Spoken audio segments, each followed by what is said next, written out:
ونستغفره ونؤمن به ونتوكل عليه ونعوذ بالله من شرور أنفسنا ومن سيئات أعمالنا من يهده الله فلا مضل له ومن يضلله فلا هادي له وأشهد أن لا إله إلا الله وحده لا شريك له وأشهد أن سيدنا ومولانا محمدا عبده ورسوله صلى الله تعالى عليه وعلى آله وأصحابه وأزواجه وذرياته وبارك وسلم تسليما كثيرا أما بعد فأعوذ بالله من الشيطان الرجيم بسم الله الرحمن الرحيم وما أرسلنا من رسول إلا نوحي إليه أنه لا إله إلا هو وقال تعالى وما أرسلنا من قبلك في قرية من نبي إلا أخذنا أهله بالبأساء والضراء لعلهم يضرعون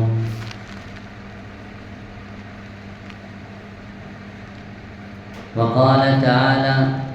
إنه من يشرك بالله فقد حرم الله عليه الجنة وقال النبي صلى الله عليه وسلم بني الإسلام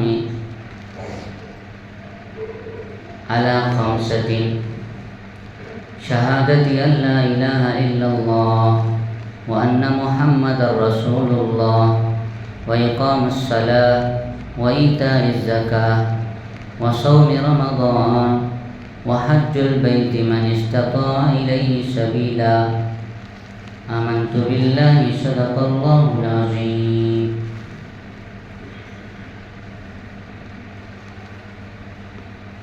بہت ہی عزت و احترام کے مستحق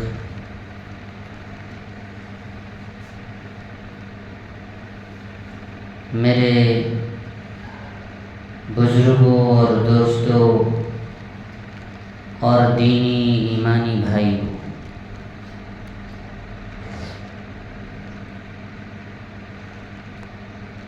اللہ رب العزت نے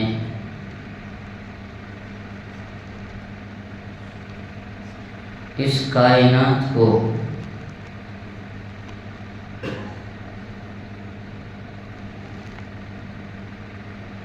اپنی قدرت سے سجایا اور اس کے اندر انسانوں کی تمام تر ضروریات کو جو اس کے زندگی گزارنے کے لیے ضروری تھے ان کا انتظام فرمایا۔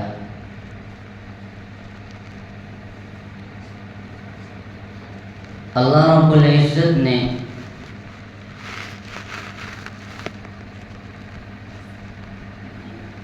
انسانوں کو یہ حکم دیا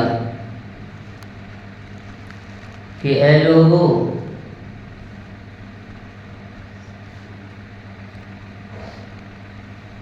تم اپنے اسی رب کی عبادت کرو جس نے تمہیں پیدا فرمایا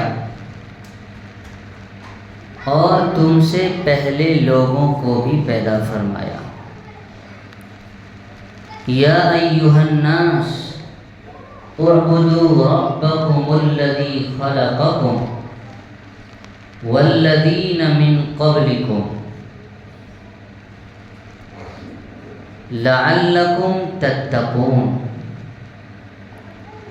فرمایا کہ اپنے رب کی عبادت کرو، اس رب کی جس نے تمہیں بھی پیدا کیا اور تم سے پہلے لوگوں کو بھی پیدا کیا۔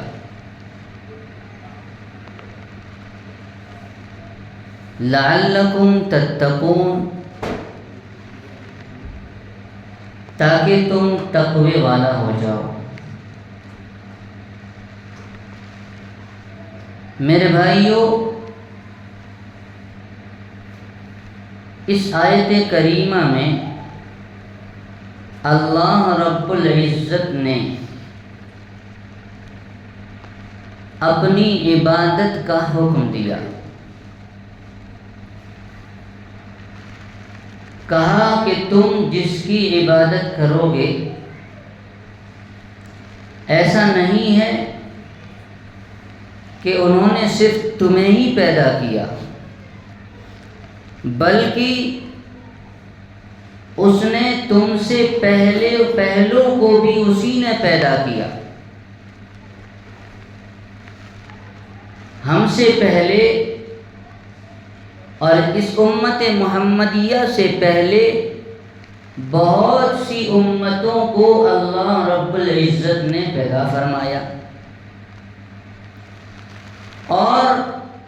ان کی رہنمائی کے لیے، ان کی ہدایت کے لیے اللہ رب العزت نے انبیاء کرام علیہم الصلاۃ والسلام کا سلسلہ شروع فرمایا۔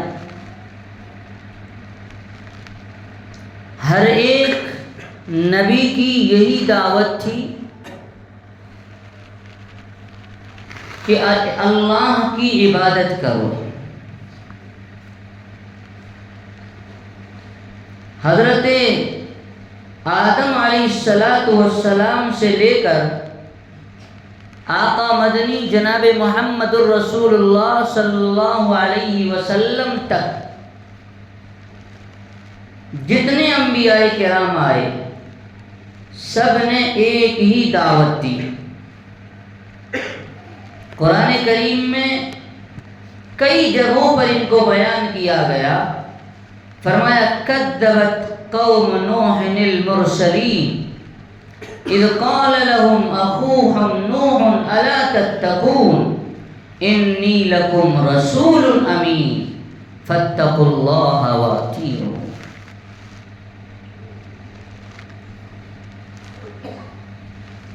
لیکن ان کی قوم نے انہیں جھٹلایا، ان کے خلاف سازشیں کی اور ان کو بے انتہا ستایا، لیکن پھر بھی انبیاء کرام اپنی قوم کو ایک اللہ کی عبادت کی دعوت دیتے رہے۔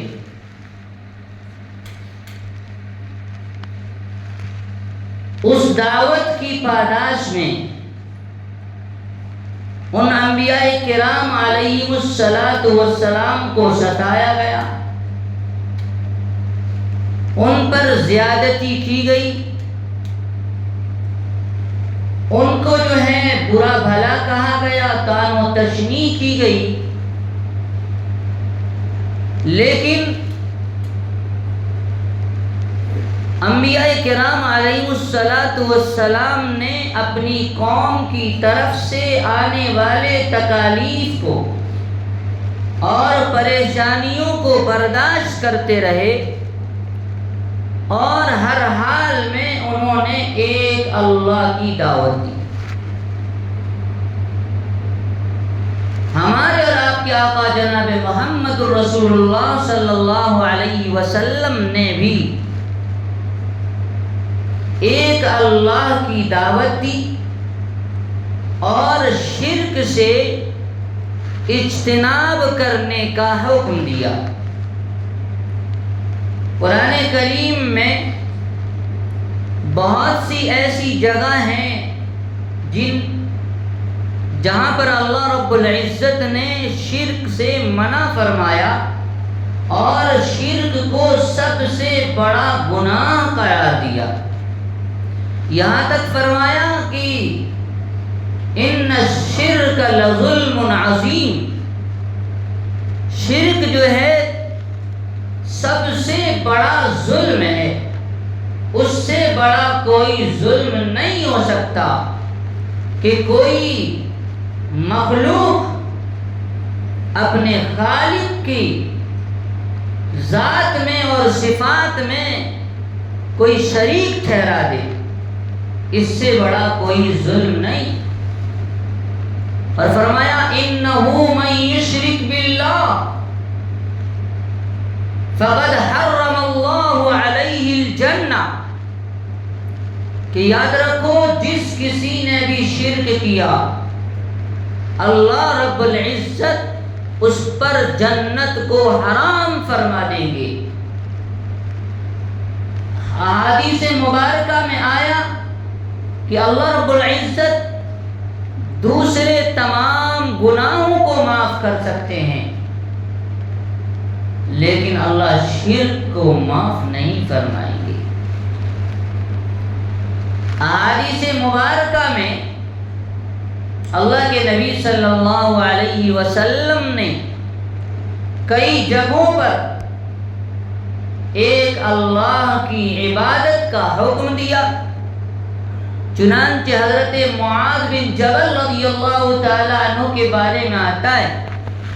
وہ فرماتے ہیں کہ رسول اللہ صلی اللہ علیہ وسلم نے مجھے نصیحت کی، اور اس نصیحت میں فرمایا کہ اے معاذ لا تشرک باللہ شیئا، کہ تم اللہ کے ساتھ کبھی بھی شرک نہ کرنا، کسی کو شریک نہ ٹھہرانا۔ وَإِن قُتِلْتَ أَوْ وَإِنْ حُرِّقْتَ، چاہے تو قتل کر دیا جائے چاہے تو جلا دیا جائے۔ یعنی نوبت اگر ایسی بھی آ جائے کہ تمہیں شرک پر مجبور کیا جائے اور نہ کرنے کی صورت میں تمہیں قتل کر دیا جائے یا پھر تمہیں زندہ جلا دیا جائے، ایسی حالت میں بھی شرک نہ کرنا۔ یہ رسول اللہ صلی اللہ علیہ وسلم کا فرمان، یہ اس کی اہمیت کو بیان کرنے کے لیے تھا کہ اللہ کی الوہیت میں اور اللہ کی خالقیت میں، اس کی معبودیت میں کسی کو شریک نہ ٹھہرانا، چاہے تمہیں قتل کر دیا جائے لیکن شرک میں ہرگز مبتلا نہ ہونا، کیونکہ شرک سب سے بڑا گناہ ہے۔ میرے بھائیو، اللہ کے نبی صلی اللہ علیہ وسلم نے یہ حکم دیا، صحابہ کرام کا عمل اللہ کے نبی صلی اللہ علیہ وسلم کے حکم کے عین مطابق رہا۔ انہوں نے گردنیں کٹوا دی، انہوں نے اپنے بیوی کو بیوہ کر دیا، بچوں کو یتیم کر دیا،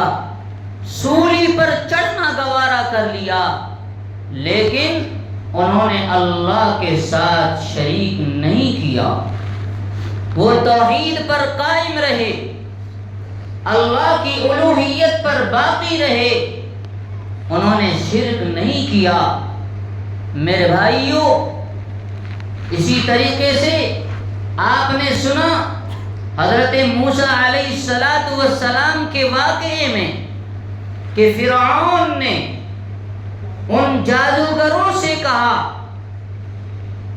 جو موسیٰ علیہ السلام کے مقابلے کے لیے آئے تھے، مقابلے کے لیے آئے تو اس وقت موسیٰ علیہ السلام کے معجزے کو دیکھ کر انہوں نے کیا کہا؟ یہ لساحر علیم، فرمایا یہ تو بڑا ہی جانکار، بہت ہی جو ہے مضبوط قسم کا جادو ہے۔ ایک طرح سے جادو کی نفی تھی اس میں، یعنی یہ جادو کی شکل نظر نہیں آ رہی ہے، یہ تو بہت ہی زیادہ علم رکھنے والے والے ذات کی قدرت اس میں نظر آ رہی ہے۔ چنانچہ ان تمام جادوگروں نے ایمان لے آیا، وہ سارے کے سارے ایمان لے آئے موسیٰ علیہ السلام پر۔ تو فرعون نے کہا تھا لَأُقَطِّعَنَّ أَيْدِيَكُمْ وَأَرْجُلَكُمْ مِنْ خِلَافٍ وَلَأُصَلِّبَنَّكُمْ أَجْمَعِينَ، تمہارے ہاتھ پیر کاٹ دوں گا، تمہیں سولی پر چڑھا دوں گا۔ جب فرعون نے یہ کہا تو ان جادوگروں نے اپنے ایمان میں کس قدر پختہ ہوئے، وہ یہ کہنے لگے فَقْضِ مَا أَنْتَ قَاضٍ، تجھے جو کرنا ہو کر لے، ہم جو ہے ایمان سے پھرنے والے نہیں ہیں۔ تو میرے بھائیوں، اللہ نے جو ہمیں ایمان دیا ہے یہ کوئی معمولی چیز نہیں ہے، دنیا کی سب سے بڑی نعمت اللہ نے ہمیں دیا ہے۔ اگر کوئی ایمان کا لٹیرا ہمارے ایمان کو لوٹنے کی کوشش کرے تو پھر میرے بھائیوں ہمیں اور آپ کو ثابت قدمی دکھانے کی ضرورت ہے کہ ہم جو ہے اپنے ایمان پر ثابت قدمی کا اظہار کریں۔ میں یہ بات اس لیے کہنے لگا ہوں کہ ہمارے ملک میں ایک شبد بولا جاتا ہے اور جسے موجودہ سرکار تمام اسکولوں میں ترانے میں اس کو شامل کرنے کا ارادہ رکھتا ہے، جسے ہمارا آپ وندے ماترم کے نام سے سنتے ہیں۔ اس وندے ماترم اس کا کوئی گیت ہے جس کا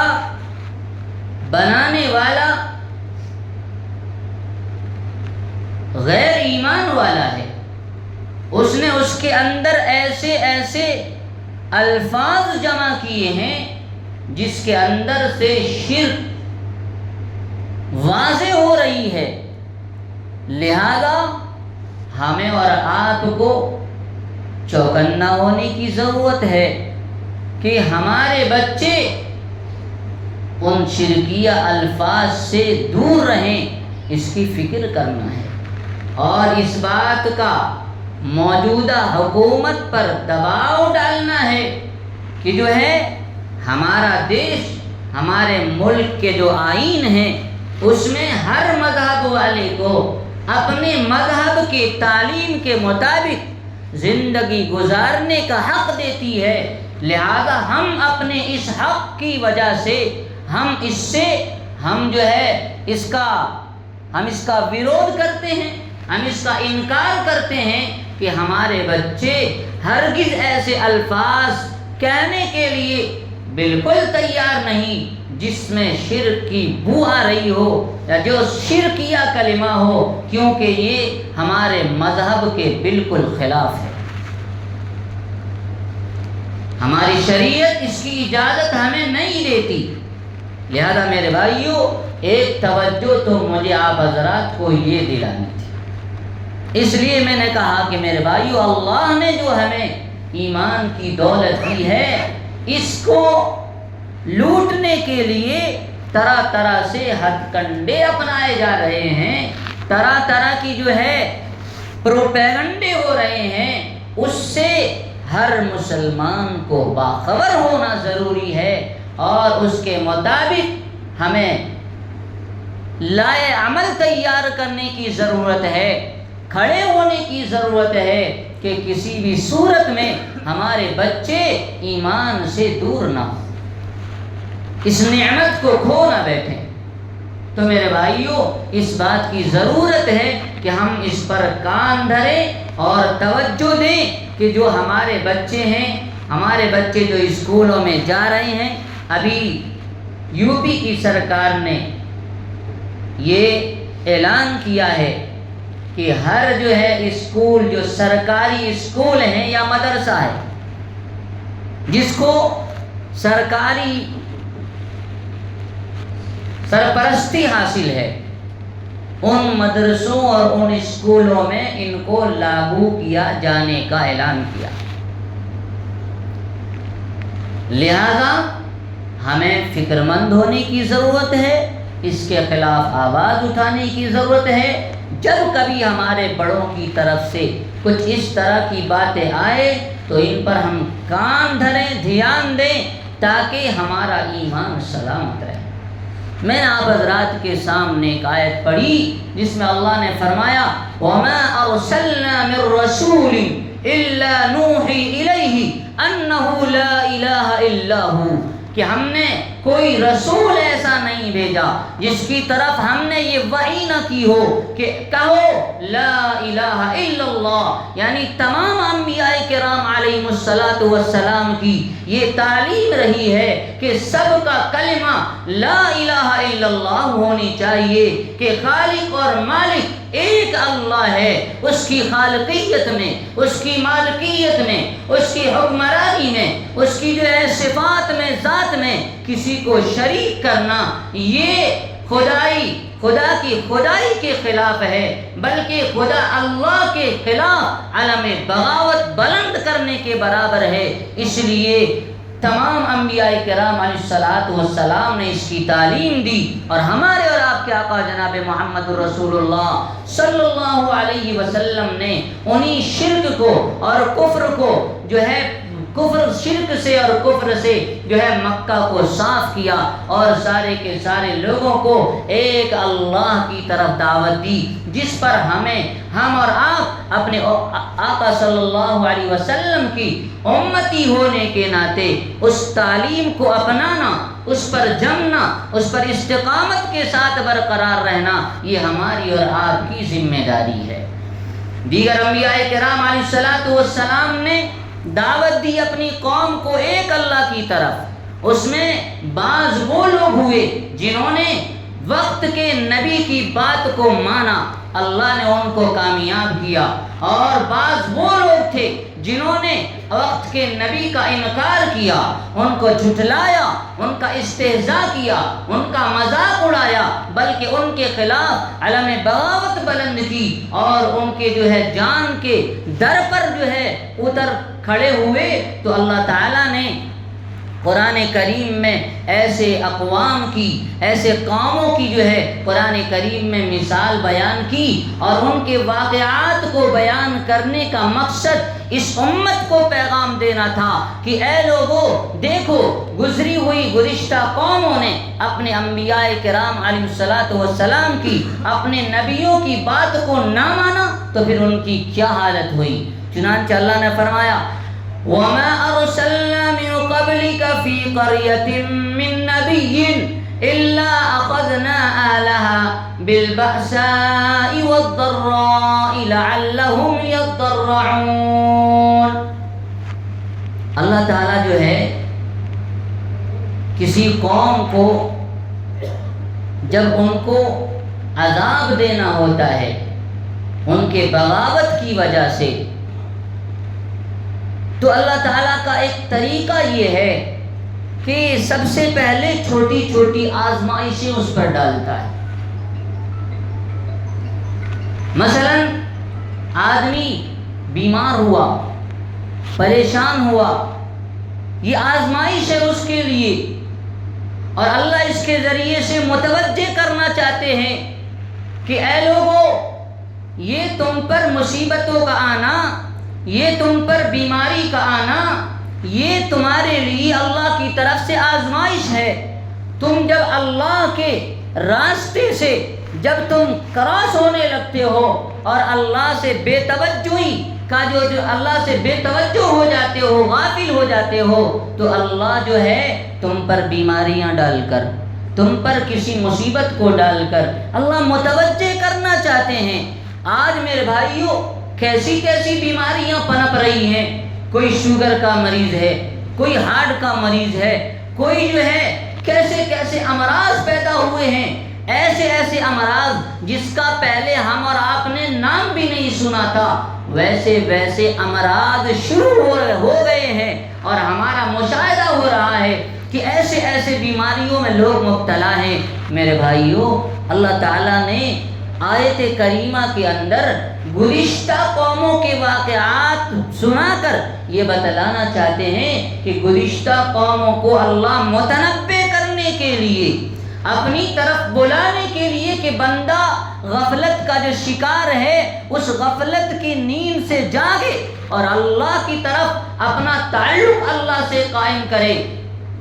اپنا تعلق اللہ سے قائم کرے۔ اس لیے اللہ جو ہے آزمائشیں ڈالتا ہے، سب سے پہلے چھوٹی چھوٹی پریشانیاں، بیماریاں دے کر، اور پھر اللہ تعالیٰ جو ہے جب اس سے بھی باز نہیں آتا، انسان اس سے بھی باز نہیں آتا، تو پھر اللہ تعالیٰ بجائے اس کے کہ اور اس کو مصیبت میں ڈالے، اللہ تعالیٰ اس کے بعد خوشحالی اس کو دے کر آزماتا ہے، اس کی پریشانیوں کو دور کر کے خوشحالی دے کر، مال میں بڑھوتری، جائیداد میں بڑھوتری، کاروبار میں بڑھوتری، یہ ساری چیزیں ہونے لگتی ہے۔ انسان سمجھتا ہے کہ اگر میرا رب مجھ سے ناراض ہوتا تو مجھے کہاں نوازتا۔ انسان سمجھ رہا ہوتا ہے کہ میرا رب مجھ سے راضی ہے، میرا رب مجھ سے راضی ہے، حالانکہ وہ آزمائش میں پڑا ہوا ہے۔ اللہ نے پہلے چھوٹی چھوٹی، میرے بھائیوں، کیا ہمارے سامنے اس سے پہلے کرونا نہیں آیا جس میں ہم سب لاک ہو گئے تھے؟ اس کے باوجود بھی ہم باز نہیں آئے، اس کے باوجود بھی مسجدیں خالی، ہم اس میں جو ہے اس آزمائش میں پورے نہیں اترے۔ آج کیا اللہ نے ہمیں پہلے کی حالت سے اچھی حالت میں نہیں رکھا ہے؟ پہلے ہمارے پاس 2-4 کپڑے ہوا کرتے تھے، آج کیا 10 کپڑے نہیں ہیں؟ پہلے ہمارا مکان کچا تھا، آج کیا ہمارے پکے مکانات نہیں ہیں؟ پہلے ہمارے گھروں میں جو ہے ہوا کے لیے ایک لکڑی کا پنکھا یوز کیا جاتا تھا، آج کیا لائٹ فین نہیں ہمارے یہاں چل رہا ہے؟ یہ ترقی نہیں ہے۔ میرے بھائیوں، یہ اللہ کی طرف سے آزمائش ہے۔ گزشتہ قوموں کے واقعات سنا کر اللہ کہنا چاہ رہے ہیں کہ اے لوگوں، تم پر کشادگی کا آ جانا، تم پر پہلے کی حالت سے اچھے حالات کا آ جانا، تم یہ مت سمجھو کہ اس سے تمہارا اللہ اور تمہارا رب خوش ہے اس لیے تمہیں نواز رہا ہے۔ نہیں نہیں، یہ غلط فہمی میں نہیں رہنا، بلکہ اللہ چھوٹی آزمائش کے بعد اللہ خوشحالی بھی دے کر آزماتے ہیں، اور یہ دیکھنا چاہتے ہیں کہ میرا بندہ میری طرف رجوع کرتا ہے یا نہیں کرتا ہے۔ اگر بندے نے رجوع کی تو پھر اللہ کی طرف سے انعامات کی بارش ہوتی ہے۔ چنانچہ قرآن کریم کہتا ہے وَلَوْ أَنَّ أَهْلَ الْقُرَىٰ آمَنُوا وَاتَّقَوْا لَفَتَحْنَا عَلَيْهِمْ بَرَكَاتٍ مِّنَ السَّمَاءِ وَالْأَرْضِ۔ پہلے جو ہے پہلی آیت میں یہ فرمایا، ہم جب کسی بستی میں رسول کو بھیجا، وَمَا أَرْسَلْنَا مِن قَبْلِكَ فِي قَرْيَةٍ مِّن نَذِيرٍ، ڈرانے والے کو، پھر جو ہے تاکہ ڈرانے والے کو بھیجا۔ اب ڈرانے والے انبیاء نے، نبی نے اس قوم کو ڈرایا، لیکن انہوں نے بات نہیں مانی۔ إِلَّا أَخَذْنَا أَهْلَهَا بِالْبَأْسَاءِ وَالضَّرَّاءِ، ہم نے اس میں جو ہے ان کو چھوٹی چھوٹی بیماریوں میں، تکلیفوں میں مبتلا کیا، اس سے وہ ہماری پکڑ ہے لیکن اس کو نہیں سمجھ رہا۔ إِلَّا أَخَذْنَا أَهْلَهَا، ہم نے نبیوں کی بات نہ ماننے کی وجہ سے، ہمارے لیے کہا جا سکتا ہے کہ قرآنی آیات پر عمل نہ کرنے کی وجہ سے، رسول اللہ صلی اللہ علیہ وسلم کی تعلیمات پر عمل نہ کرنے کی وجہ سے، اس پر دھیان نہ دینے کی وجہ سے، کان نہ دھرنے کی وجہ سے، الا اخذنا اہلہا، اس بستی والوں کو بالبأساء والضراء، چھوٹی چھوٹی بیماریوں میں اور پریشانیوں میں اللہ اس کے ذریعے اللہ پکڑ فرماتے ہیں، لعلہم یضرعون، تاکہ وہ جو ہے اور بھی سرکشی میں، کیونکہ ادھر جو ہے نبی کی بات کو ٹھکرائی ہے، اب یہ آزمائش میں پڑا ہے اور اللہ ڈھیل دے رہے ہیں، ڈھیل دیتے ہیں، پھر جو ہے کیا ہوا، ثم بدلنا مکان السیئۃ الحسنۃ، پھر جو ہے اس حالت سے دوسری حالت پر لے کر آتے ہیں۔ وہ چھوٹی پریشانی تھی، اب جو ہے اس پریشانی کو ہٹا کر ہم اس پر خوشحالی کو لے آتے ہیں، مکان السیئۃ الحسنۃ حتی عفوا، تاکہ وہ اور جو ہے نافرمانی میں آگے بڑھتا چلا جائے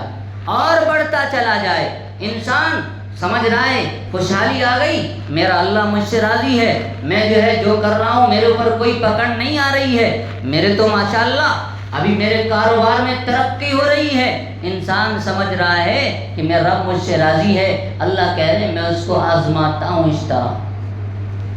وَكَانُوا قَدْ مَسَّ آبَاءَنَا الضَّرَّاءُ وَالسَّرَّاءُ، وہ کیا کہنے لگتے ہیں، وہ یہ سمجھتے ہیں ارے پریشانیوں کا آنا پھر اس کا ختم ہو جانا یہ تو معمولی بات ہے۔ کیا کہنے لگتا ہے انسان، یہ معمولی بات ہے، ہمارے باپ داداؤں کے ساتھ بھی ایسا ہی تھا، وہ کبھی جو ہے وہ کبھی غریبی کی حالت میں تھے پھر اچھی حالت میں ہو گئے، کبھی بیمار تھے پھر صحت مند ہو گئے، یعنی وہ اس طرح سے کہہ کر وہ اللہ کے حکموں سے بے پرواہ ہو جاتا ہے، کہتا ہے یہ سب ہوتا ہی رہتا ہے، ہمیں عبادت کی کوئی ضرورت نہیں ہے، ہمیں متوجہ ہونے کی اللہ کی طرف کوئی ضرورت نہیں ہے۔ تو پھر اللہ جو ہے میرے بھائیو، اللہ کہہ رہے ہیں کہ یہ اس کو آزمائش میں ڈال کر اللہ تعالیٰ اس کا امتحان لے رہے ہیں، اور وہ جو ہے معمولی سمجھ کر بغاوت میں اترتا چلا جاتا ہے، تو پھر اللہ جو ہے پھر اللہ کی بڑی پکڑ آتی ہے کہ جس سے ہلاک و برباد کر دیا جاتا ہے۔ اللہ نے قوم نوح کا پچھلی آیتوں میں قوم نوح کا واقعہ، قوم سمود کا واقعہ، قوم عاد کا واقعہ، قوم لوط کا واقعہ، ان واقعات کو بیان کر کے اللہ یہاں پر یہ بیان کر رہے ہیں کہ گزشتہ قوموں کے واقعات کو تم اپنے لیے عبرت اور نصیحت سمجھ کر تم اپنے آپ کو ہوشیار ہو جاؤ، تم اپنے آپ کو اللہ کے حکموں کی طرف آؤ، رسول اللہ کی تعلیمات کی طرف آؤ۔ جب تم آؤ گے تو پھر کیا ہوگا، وَلَوْ أَنَّ أَهْلَ الْقُرَىٰ آمَنُوا، ایمان لے آئے، وَلَوْ فَتَحْنَا عَلَيْهِمْ بَرَكَاتٍ مِّنَ السَّمَاءِ وَالْأَرْضِ، جب تم ایمان لے آؤ گے، اللہ کے حکموں پر عمل پیرا ہو جاؤ گے، تو پھر اللہ تعالیٰ آسمان و زمین کی برکتیں تم پر کھول دے گا، پھر موسم وقت پر بارش ہوگی، اور جو ہے نیچے سے جو اناج اور غلہ جو ہے ملے گا اس میں اللہ برکتیں ڈالے گا۔ آج چیزیں ہیں لیکن اس کے اندر برکت نہیں ہے، آج چیزیں زیادہ ہیں لیکن کھوکھلی ہیں، اس کے اندر برکت نہیں ہے۔ برکت کا مفہوم کیا ہے کہ ایک چیز ہے اس سے انسان، ایک تو یہ ہے کہ وہ چیز زیادہ دیر تک باقی رہے، اور ایک یہ ہے کہ اس سے انسان جو ہے صدیوں تک فائدہ حاصل کرتا رہے۔ تو میرے بھائیو، آسمان و زمین کے اندر سے برکتیں نازل ہوں گی کب، انعامات اللہ کی طرف سے آئیں گے کب، ہماری دعائیں قابل قبول ہوں گی کب، جب ہم اللہ کے حکم پر عمل پیرا ہوں گے اور شریعت کے مطابق اپنی زندگی گزاریں گے، رسول اللہ کی تعلیمات کے مطابق زندگی گزاریں گے۔ اگر ہم نے نافرمانی والی زندگی گزاری، رسول اللہ کی تعلیمات کے خلاف زندگی گزاری، تو پچھلی آیتوں میں اللہ نے واقعات، قوموں کے واقعات کو بیان کر کے یہ ہمیں فکر دیا یہ ہمیں توجہ دلائی کہ دیکھو اللہ نے جس طرح پچھلی قوموں کو ہلاک و برباد کیا، اللہ اس پر قادر ہے کہ تمہیں بھی ہلاک و برباد کر دے۔ اس سے بچنا چاہتے ہو تو جو ہے یا ایھا الذین آمنو آمنوا باللہ ورسولہ، اے ایمان والو ایمان لائے ہو۔ اب جو ایمان کا تقاضا ہے کہ جو ہے عقیدہ درست ہونا چاہیے کہ تم اللہ کے ساتھ کسی کو شریک نہ کرنا، اعمال صالح ہونا چاہیے کہ جو ہے اللہ کے ہاں قابل قبول ہو، معاشرے میں اچھا برتاؤ ہونا چاہیے، اخلاق اچھی ہونی چاہیے، معاملات کی صفائی ہونی چاہیے۔ جب یہ ساری چیزیں ہوں گی اللہ کی برکتیں نازل ہوں گی۔ اللہ تعالی ہم سب کو